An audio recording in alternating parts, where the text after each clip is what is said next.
Kamusta mga idol? PBA update muna tayo.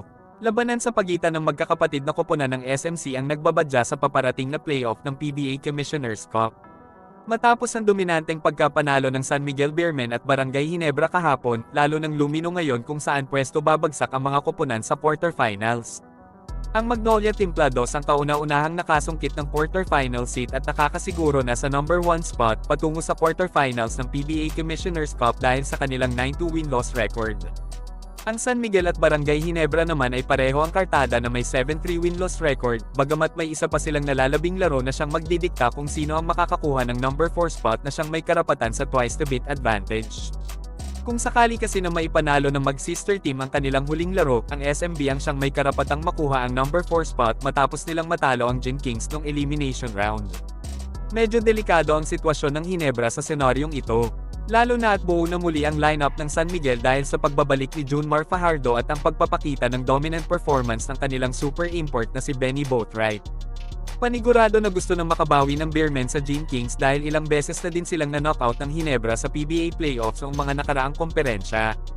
Ang SMB na pinalad na magkaroon ng madaming superstar sa koponan ay sobrang malas naman sa tuwing nakakaharap nila ang Barangay Ginebra sa PBA playoffs.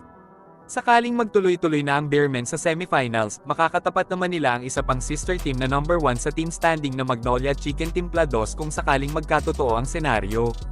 Dito ay siguradong bakbakang umaatikabo ang mangyayari dahil parehong uhaw sa kampyonato ang dalawang koponan sa nakalipas na ilang taon.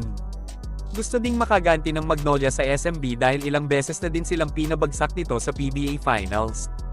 Ang Magnolia ay huling nakakuha ng kampyonato noong 2018 Governor's Cup pa, habang ang San Miguel Beermen naman ay nasungkit ang huling kampyonato noong 2022 Philippine Cup Finals kung saan tinalo nila ang rival team na TNT Tropang Giga. Mula noon ay hindi na nakapasok pa ang Magnolia at SMB sa finals dahil sa sunod-sunod na championship appearance ng isa pa nilang sister team na Barangay Ginebra. Ang Phoenix Super LPG at ang Meralco Bolts ang may malaking tsansa na makaharap ng kahit anuman sa SMC teams pagdating sa Commissioner's Cup Finals. Kasalukuyan kasi ay hawak ng Phoenix at Meralco ang number 2 at number 3 spot bago magsimula ang quarterfinals.